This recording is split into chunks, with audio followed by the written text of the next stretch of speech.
Assalamualaikum warahmatullahi wabarakatuh. Selamat datang di podcast Balai Litbang Agama Semarang. Inilah podcast perdana kami bersama saya Musafa, analis kebijakan di BLA Semarang. Podcast kali ini kami akan membahas terkait penerimaan calon aparatur sipil negara tahun 2024. Nah, di samping saya sudah hadir narasumber istimewa yaitu Bapak Nanang Slamet Murdiat selaku Bapak Kasubag TU Balai Litbang Agama Semarang dan juga Ibu Novita Dwi Ariningrum selaku Ketua Tim Kerja OKH. Apa kabar Pak Kasubag? Alhamdulillah. Alhamdulillah sehat nggih. Bu Novita juga sehat nggih? Alhamdulillah.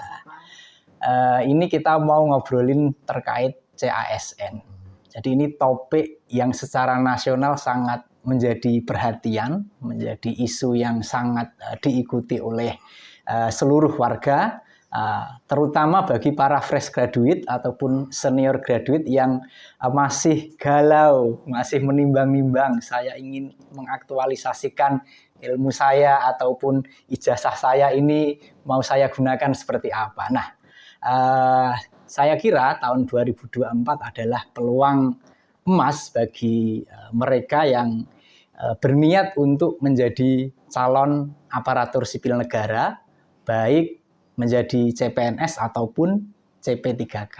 Karena infonya sudah sedikit banyak disebar ke publik ya, kalau tahun ini itu ada penerimaan CPNS dan CP3K dalam jumlah yang sangat besar, termasuk Kementerian Agama. Gitu ya Pak Nanang ya? Ya, betul. Nah, mungkin sebelum ke topik inti penerimaan CASN, khususnya CASN Balai Litbang Agama Semarang, nah mungkin kita harus lebih afdal berkenalan tentang Lembaga Balai Litbang Agama Semarang. Oke, karena ada pepatah tak kenal maka ta'aruf. Jadi ini momen yang sangat spesial bagi kami dan audiens juga, para pemirsa untuk bisa kenal lembaga apa sih Balai Litbang Agama Semarang itu, apa sih tugas-tugasnya. Jadi nantinya ketika akan gabung dengan Balai Litbang Agama Semarang ini sudah mantap, sudah yakin karena ini akan jadi rumah bagi tempat kita sehari-hari bekerja. Ini seperti itu ya Pak Nanang ya. Assalamualaikum warahmatullahi wabarakatuh. Selamat siang semuanya. Sesuai dengan yang ditanyakan ya terkait apakah BLA Semarang itu, profil BLA Semarang ya. BLA Semarang itu adalah unit pelaksana teknis UPT dari Badan Litbang dan Diklat Kementerian Agama Republik Indonesia yang berpusat di Jakarta. BLA Semarang ini berdiri kurang lebih pada tahun 1978, berarti sudah cukup lama ya, sekitar 46 tahun mungkin kalau nggak salah. Dan bernama Balai Penelitian Aliran Kerohanian atau Keagamaan. Seperti itu. Kemudian selanjutnya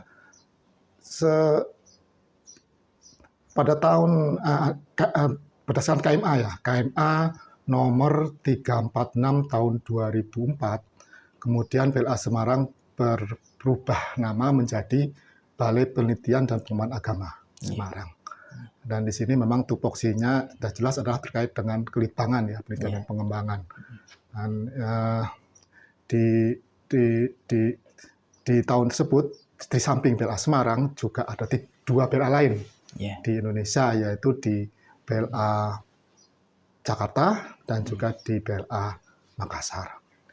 Kemudian keluarlah Perpres nomor 78 tahun 2021 itu terkait dengan kalau nggak salah pembentukan Badan Riset. Iya, pembentukan Badan Riset dan Inovasi Nasional, betul. BRIN. Nah, ini memang dengan dibentuknya BRIN ini memang mengakibatkan tupoksi dari tugas dan fungsi dari Badan Litbang termasuk Balai Litbang Agama Semarang itu berubah ya, di mana fungsi Litbang Jirap kemudian diambil alih oleh BRIN. Nah, ini tapi kemudian dikeluarkan lagi adanya PMA ya, kemudian PMA nomor 12 tahun 2022. Di situ disebutkan BLA Semarang masih melaksanakan fungsi untuk melakukan penelitian dan pengembangan. Jadi kita masih diminta untuk melakukan penelitian pengembangan di 3 bidang keagamaan ya, termasuk juga dengan pengembangannya.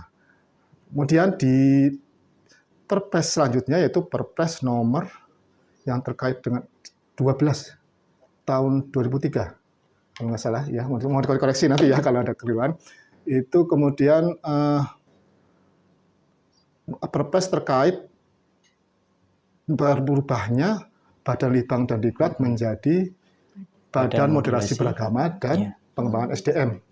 Nah, di awal inilah memang kemudian Balai Litbang Agama Semarang tentunya mengalami juga transformasi karena memang pusat kita mengalami perubahan nomenklatur. Dan tentunya Balai Litbang Agama Semarang juga akan mengikuti hal tersebut. Tetapi memang sampai saat ini kita masih menunggu proses keluarnya PMA ya terkait dengan itu.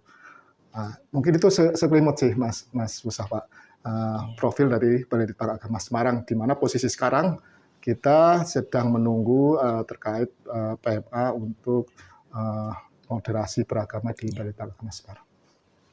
Oke, terima kasih Pak Nanang. Jadi Balai Litbang ini sedang masa transisi untuk menunggu struktur baru ya Pak ya, atau SOTK baru. Entah nanti jadi balai moderasi atau apa, kita masih menunggu dengan berdoa penuh harap seperti itu. Semoga lembaga ini tetap eksis dan bisa berkontribusi kepada bangsa dan negara seperti itu. Nah, tadi menarik sudah disampaikan Pak Nanang, ada BLA Semarang, ada 2 balai lain di Jakarta dan Makassar ya, Bu Novita. Nah, mungkin masih banyak yang belum paham juga, ini Balai Litbang ini instansi di bawah kota atau kanwil atau apa. Nah, ini mungkin Bu Novita bisa memberikan tambahan terkait kedudukan juga fungsi kantor kita seperti itu. Baik, terima kasih. Assalamualaikum warahmatullahi wabarakatuh. Waalaikumsalam warahmatullahi wabarakatuh. Pertanyaan dari Mas Mustafa selaku host tadi. Jadi untuk kita perkenalkan kepada audien lebih luas bahwa Balai Litbang Agama Semarang ini berkedudukan di Kota Semarang, tetapi kita itu UPT dari Eselon 1 Badan Litbang dan Diklat Kementerian Agama. Lokasi kantor Balai Litbang Agama Semarang adalah di Jalan Untung Suropati, Kafling 6970, Beban Kerep, Ngalian, Semarang. Itu mudah dijangkau kalau yang bisa mampir ya. Bisa silakan. Bisa silaturahim. Kota Semarang itu dekat dengan komplek Kemenak Kota Semarang. Iya betul. Islamic Center. Dan juga ada SMA 7 Semarang. Jadi dekat situ. Dan tugas fungsi Balai Litbang Agama Semarang seperti tadi dijelaskan oleh Bapak Kasubag TU bahwa kami sampai saat ini belum terjadi perubahan nomenklatur di SOTK, jadi kita masih mengerjakan tugas terkait riset, tetapi memang tidak secara langsung seperti itu. Nah, di kami mempunyai 9 wilayah kerja, jadi walaupun letaknya namanya Balai Litbang Agama Semarang, tetapi wilayah kerja BLA Semarang ini meliputi Indonesia wilayah tengah, yaitu Provinsi Jawa Tengah, Jawa Timur, DI Yogyakarta, Bali, Nusa Tenggara Barat, Nusa Tenggara Timur, Kalimantan, Kalimantan Barat, Kalimantan Selatan, Kalimantan Tengah. Jadi ada 9 provinsi yang menjadi wilayah kerja BLA Semarang. Dan terkait itu sih, BLA Semarang mempunyai 6 layanan. Jadi 6 layanan yang memang saat ini sudah dikelola dengan cukup baik. Yaitu yang pertama adalah pelayanan jurnal. Kita punya 2 jurnal ya. Jurnal yang pertama adalah jurnal analisa, yang kedua jurnal smart, dan selanjutnya ada pelayanan perpustakaan dan juga pelayanan repositori yang namanya Wanantara. Gitu. Dan selanjutnya ada pelayanan pembinaan SDM, ini bagi adik-adik mahasiswa yang ingin PPL di Balai Litbang Agama Semarang maupun bagi masyarakat ataupun lembaga yang membutuhkan pembinaan narasumber tematik dari kita. Dan yang terakhir adalah pelayanan permintaan produk akademik. Jadi BLA Semarang punya begitu banyak produk akademik dari mulai hasil waktu menjadi Balai Trohak sampai sekarang kita mau bertransformasi menjadi Balai Moderasi nantinya kalau memang SOTK-nya turun seperti itu.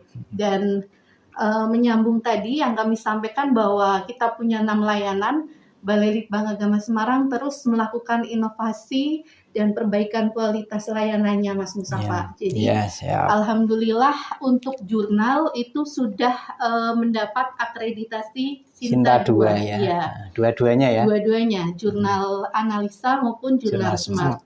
Dan untuk yang lain, untuk 5 layanan lainnya juga kami mempunyai standar operasional prosedur yang cukup jelas. Jadi untuk pengakses layanan insya Allah mendapatkan manfaatnya, dan hal ini terbukti pada tahun 2023 BLA Semarang mendapatkan sertifikasi ISO 9001-2015. Luar biasa. Itu terkait mutu layanan. Jadi alhamdulillah 6 layanan tersebut sudah lulus ISO karena ruang lingkup ISO kita dari 6 layanan tersebut. Demikian. Oke, terima kasih Bu Novita. Penjelasannya cukup panjang dan detail. Sekali lagi, jadi teman-teman masyarakat yang menginginkan bisa untuk mengakses hasil-hasil kajian kita, entah dalam bentuk buku, policy paper, policy brief, itu kita bisa memberikan secara cuma-cuma, tentu saja dengan korespondensi resmi ya, buat surat permohonan lah seperti itu. Kemudian ini masih kurang lengkap rasanya Pak Nanang kalau belum dijelaskan di BLA Semarang, Balai Litbang Agama Semarang ini struktur organisasi dan komposisi SDM-nya itu seperti apa sih? Ya. Oke Mas Mustafa.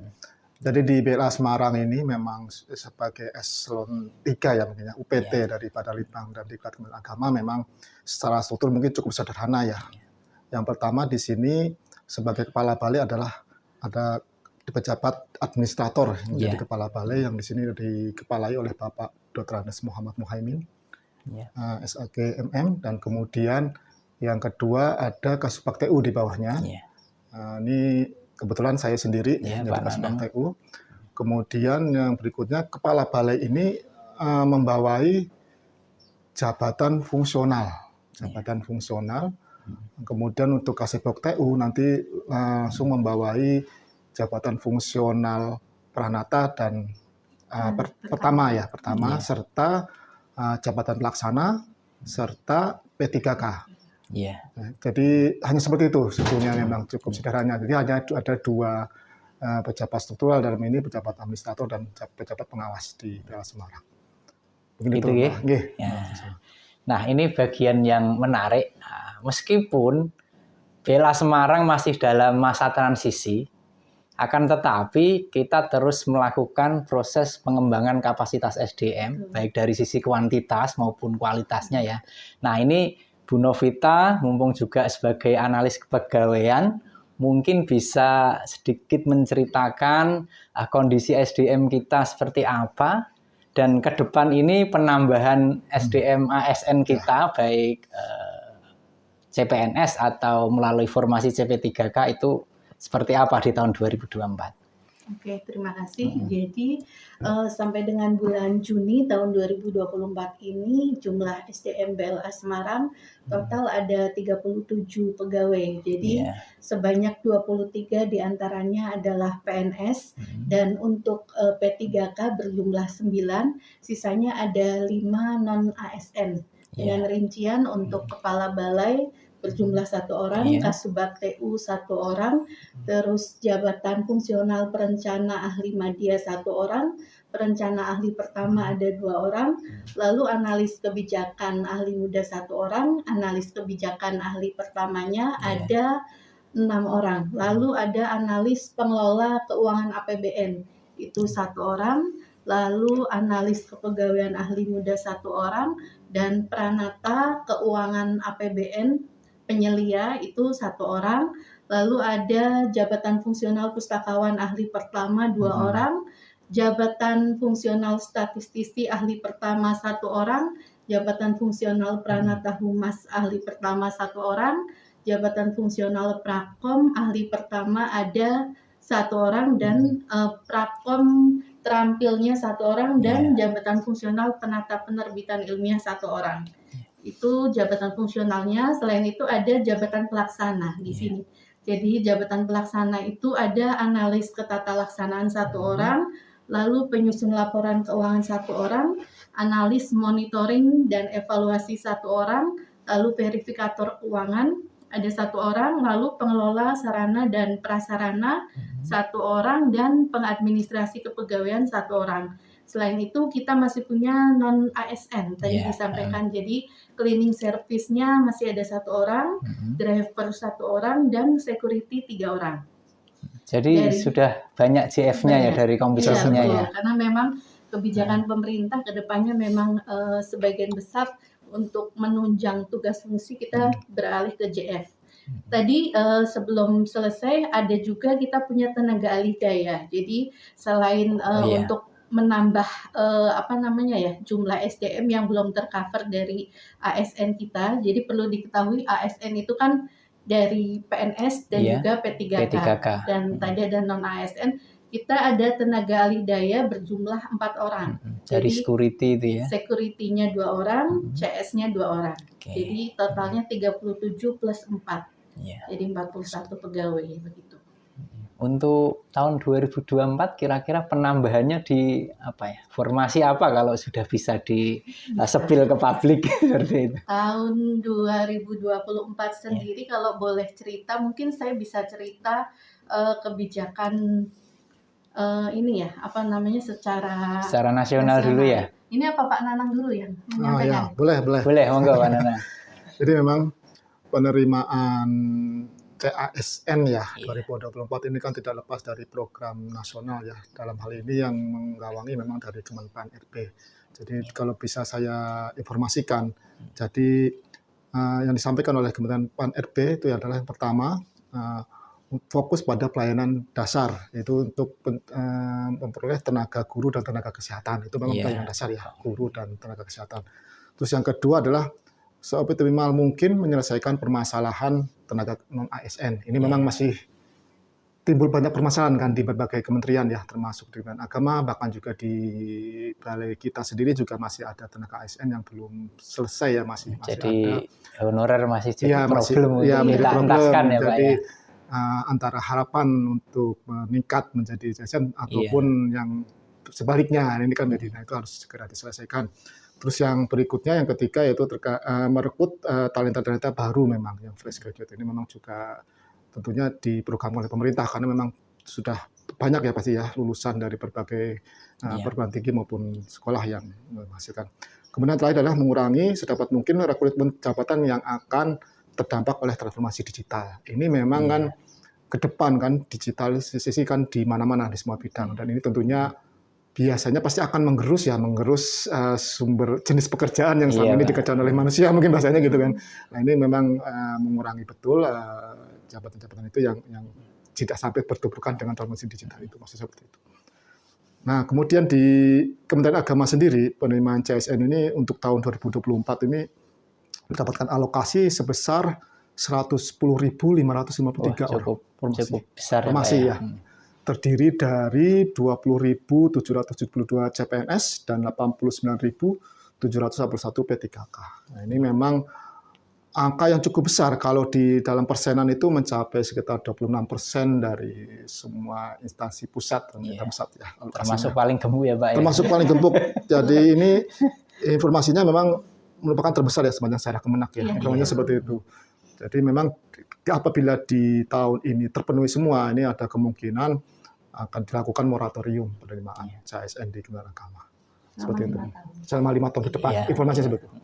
Memang sudah cukup banyak kondisi secara nasional seperti itu ya Pak. Jadi memang kita punya tantangan perkembangan teknologi, AI dan lain sebagainya.